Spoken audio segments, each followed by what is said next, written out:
Grabe guys, minsan yung pag ano, subdivision, kadalasan puro sa gate lang eh, hindi nila sinasaakto eh.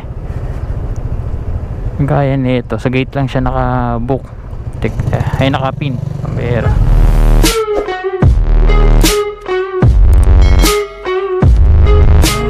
Adorn. Ma'am, ilang kilo yan? Ilang kilo po yan? Ilang kilo po? Ay, di ko lang po alam. Kasi ano siya eh. Big. Kasi patanong na lang po. Kasi hanggang 20 kilos lang po kami. So yun guys, ito yung sinasabi ko. Oh. Ito yun, beauty product. Pero kita mo, ang laki niya guys. Oh. Hindi naman siya basta ano lang. Yun yung sinasabi ko. So kontakin ko lang to. Kontakin ko muna. Sa ano lang to, no? Kaingin? Galing. Ayan ba yung kay Camille? Camille po. Oo, Adorn. Kayo kumuha sa kanya. Ibarang ipapalit. Oo. Tapos pagdating doon, Sino lang po magbabayad? hindi, I mean, ano, ipapabook ba ulit dito sa inyo yan? Di na po. Re-return nyo na? Oo. Sayang re-return nyo. Namali po kasi siya ng bigyan. Lahat yan? Hindi, ito na. Okay.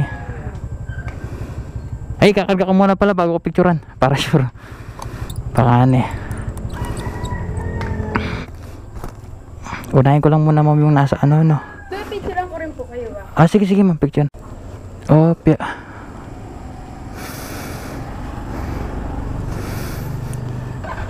So yun guys, na-pick up na natin. Medyo mabigat to guys kahit malapit kinausap ko lang sa drop off kasi 22 kilos. Kasi ako guys, kagaya niya, kita nyo beauty product pero putik, ano pala, supplier, paninda. So ako, ginawa ko, kinausap ko kasi lampas sa 20 kilos. Kinausap ko yung sa drop off kahit malapit lang. Kasi syempre ano yan hindi naman basta-basta i-deliver ang ganyang kabigat. Hindi nila in-indicate kung ilan yung box. Yan yung mahirap kasi dito magugulat ka lang. Ako naman hindi ko na tinawagan kasi ang lapit lang. So hindi naman ako malulugi kung kahit di ko makuha. Pero syempre para sure, tinawagan natin. Pinunta ko na, sinadyaan ko na para makita ko na actual. Kaya pag mga ganyan, duda na ako pag beauty product na ganyan Pero okay naman kausap si ma'am yung sa drop off. Okay ko na natin. So yun guys, update ko kayo sa pag nasa drop off na tayo So yun lang, ingat yun. Saan dito yun? Sky Blue na apartment ulit. Meron ba dito? Sana tama naman tong pin para hindi na tayo lumayo. Kayo na ba yun? Ayun pala. Yeah. Okay. Thank you Thank you. Grabe, may music dun, sound trip yung pala yung tulay na building. So yun guys, habang nag-aantay tayo next booking natin, babayad muna ako ng tubig at baka tayo maputulan. Alright, so nakabayad na tayo guys ng ating kuryente sa prime water at baka tayo maputulan. Bira, pawala-wala na yung tubig nila. So yun guys, hanap tayo ng booking at tayo nakabayad ng tubig. Ganun lang, grind lang ng grind para sa bills. Ay nako. So hanap tayo ng booking natin guys. So update ko kayo pag may nakakuha na akong booking. So yun guys, nakakuha tayo ng booking dito sa Kalumpit. Kalumpit lang. So sumubok ng yung mga malapit lang. Kasi para para hindi tayo babayan ng malayuan. Pero tingnan natin kung okay yung kitaan pagka malapitan, di ba? So pick upin ko muna to Grabe guys dito sa Kalumpit. Napaka-traffic putik. Kanina galing din kami dyan sa sa bagong gawang karsada na yan. Umikot din kami kasi walang daan Tapos may mga sumunod pa dito, ayan Kasi nung nakaraan may daan pa kasi dyan. Ngayon wala na, ayan ikutan sila Wala, ikat kayo mga paps. Ikat kayo dyan. Umiikot din kami kanina kasi akala namin may daan eh, no? May daan kasi dyan na nakaraan. Eh ngayon, sinara. Ang dami na umali dito sa daan na to. Kasi hirap nga naman dumaan dito sa ganito. Buti na lang hindi basa kalsada.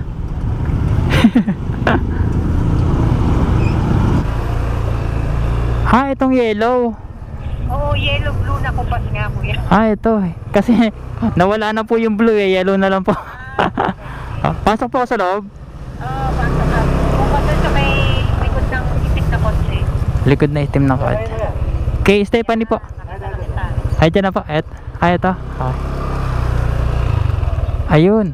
Katantan din. Diyan ka lang sa may ano yan. Opo. Sige po. Ay, napunta. Bali likod pala ng talyer. Hinahanap ko po kasi yung blue na gate. Eto po kulay yellow lang yung nakita ko eh. Picturean ko lang po, ma'am. Item pickup. Okay na, ma'am. Tawagan na lang siya. Apo. Bali ano lang po to. 59. Sukli po ng... Okay na pa. Ay, thank you po, ma'am. Nakatawagan mo lang pa, hindi ka rin Apo. Tara pa.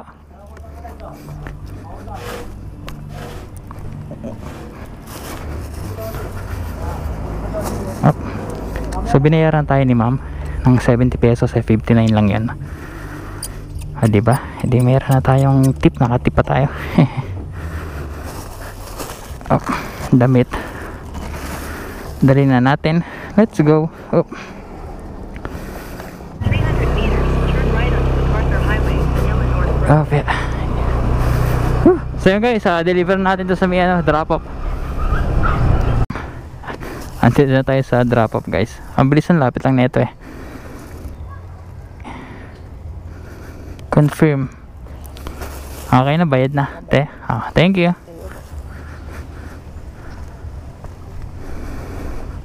So hanap tayong booking dito. Parang ang lamig. Ang lamig dito Presko. Natapon, lagot. Nagalo siya bata. Sana tayo next booking natin. Alas tayo rito. Yeah. Okay, ulit tayo ng booking. Kalumpit to Malolos naman. Biyahe natin. 2 minutes lang nasa ano tayo. 2 minutes lang nasa ano na tayo, nasa pick up. So malapit lang to. So pick upin muna natin dito. Buti may nakakuha tayo kaagad. At malapit lang din. So tingnan natin kung ano. Food pala to guys, food. Sana konti lang. Ayun, ano ba to? Cafe Wings. Only wings siguro to. Pwede ba ako rito? Pwede ba ako dito? Cafe Wings. Up.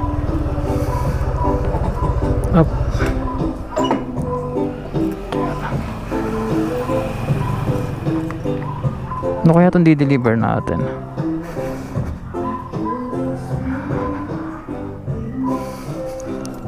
Yeah.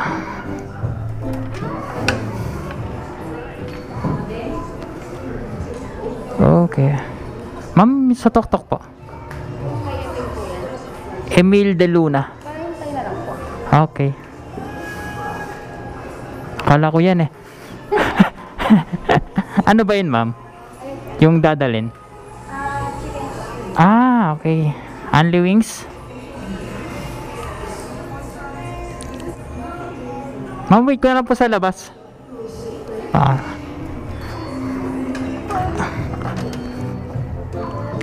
So yun guys, wait lang natin.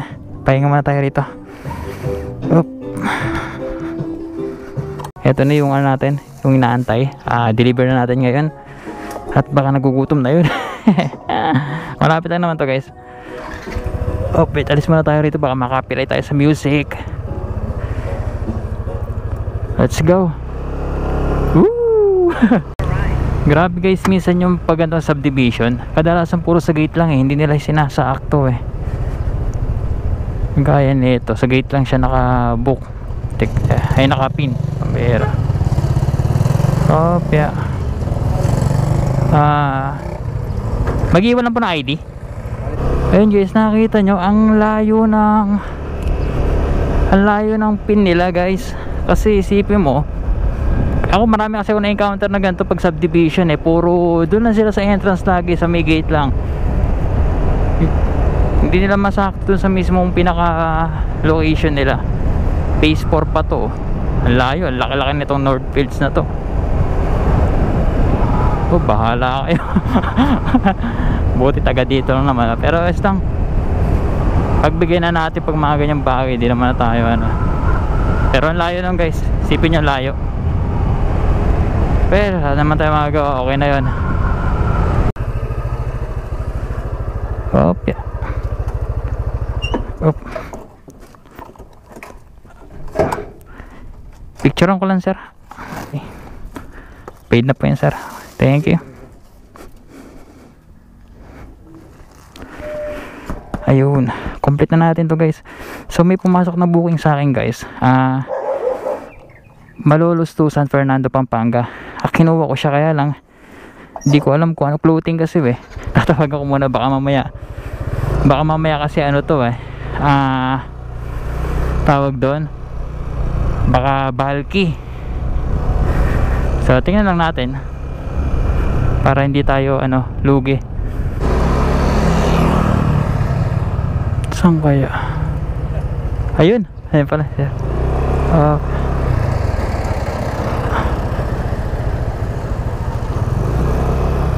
Ay, ito na lang ako. Sige. Sige sir. Okay.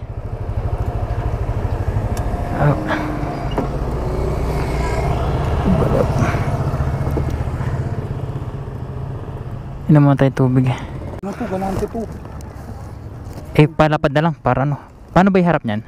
Eto. Ito. Ayan, kaya salpak lang natin ganyan. Kasya naman siya. Para sure. Yun. Ano ko lang? Damit to? Damit? Hindi sir. Mga bote. Ako mababasag. Kaya kailangan ganito lang. Bawal itagilid na ganun. Pwede naman. Nakaka-bubble wrap naman yan sir. Okay. Okay sir. Yung delivery fee doon na lang sir no? Oo, sa kanya. Okay, sige sir. May tagos ba dito? Wala? Wala na yan sir. Ang tagos ng Amelia. Ay, hindi ako pinadaan doon. Oo. Thank you sir ah. Sige, okay, thank you. Alright guys, let's go. So guys, biyahe natin pa Pampanga. So ang biyahe natin is 1 hour and 6 minutes. 30 km lang naman to. Pero kasi kanina ang lapit lang sa pick up ko. Hindi ako pinadaan doon sa guard eh. Pero okay lang, it's all good. Okay lang yung pagkagano'n. Tara, deliver natin.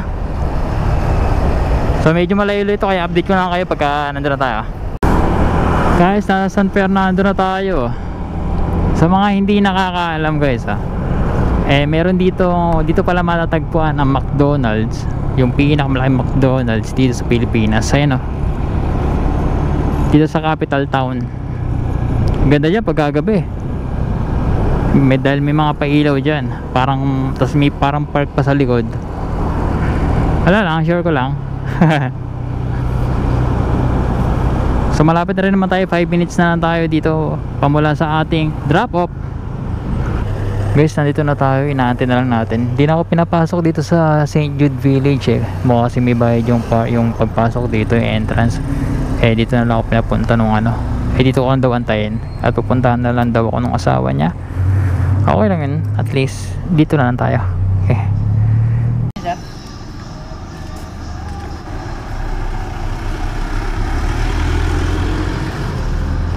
Medyo mabigat na konti sir. 226 lang. Okay to? Okay, thank you sir na-deliver na natin. Ang bait, binigyan tayo 226 lang ang fare, pero binigyan sa atin ay 300 pesos. So yun, try natin makahanap ng pabalik pupunta ng Malolos para di tayo talo-talo. So yun lang, init. Okay, update ko pag may nakuha tayo na booking. So yun guys, meron ako nakuha booking dito. Di ko alam kung legit to Ang nakalagay kasi guys dito, apalit to apalit lang. Pero ang nakalagay kasi dito, kita nyo, dun sa pick up, sa drop off, number lang pangalan. Number ng cellphone yung nakapangalan. Wala ko na mali ito, pero try natin, lalong mawala. Puntahan natin, tingnan natin kung anong klaseng ano to. Baka namali siya, pero ang kukunin natin is automotive parts. So tingnan natin, update ko kayo guys kung anong klaseng deliver to. Wala ko naka-encounter na ito, pero feeling ko baka namali. Tingnan lang natin. Sayang naman, lapit lang kasi. Apalit lang pala to guys. Pang truck, isang ano. Kaya na, papaspasan ko na para makauwi agad. Pagka ano sir, ikaw na lang iaanoan ko niyan. O sige. Sasabihan ko ng... Oo nga. Mabigat talaga yan. Man. O sige, go ko na to. Sir, pagka ano, naligat po kayo. O sige. Okay. So yun guys, sana pick up na natin. Ano pala to? To QC.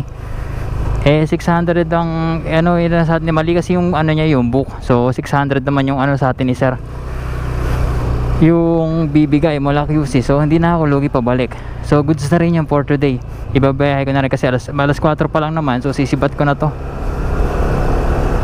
So so mabilisan lang para wala tayong problema. Ganun din lang pa uwi. Alright, so deliver ko na to guys. Focus lang muna ako. Grabe, ginabit tayo guys. Ito, nakarating na ako rito sa QC. Napakabigat nung ano. Ay, hindi ko pala napakita sa inyo, na ibaba ko na, sayang.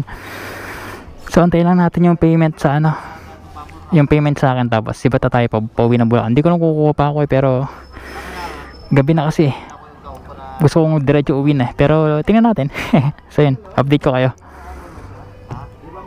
Alright guys, na-drop off na natin yung ano, yung pyesa ng sasakyan. Ang bigat ng grabe.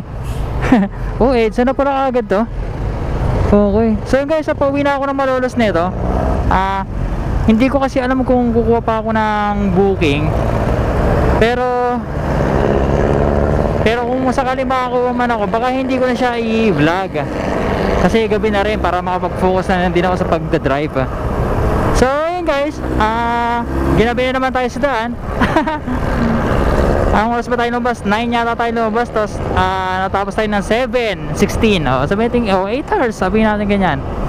So yun lang guys, dito ko muna tatapusin tong ano, vlog. At kita-kits tayo sa mga susunod na araw ulit. Drive muna ako, pauwi. Woo!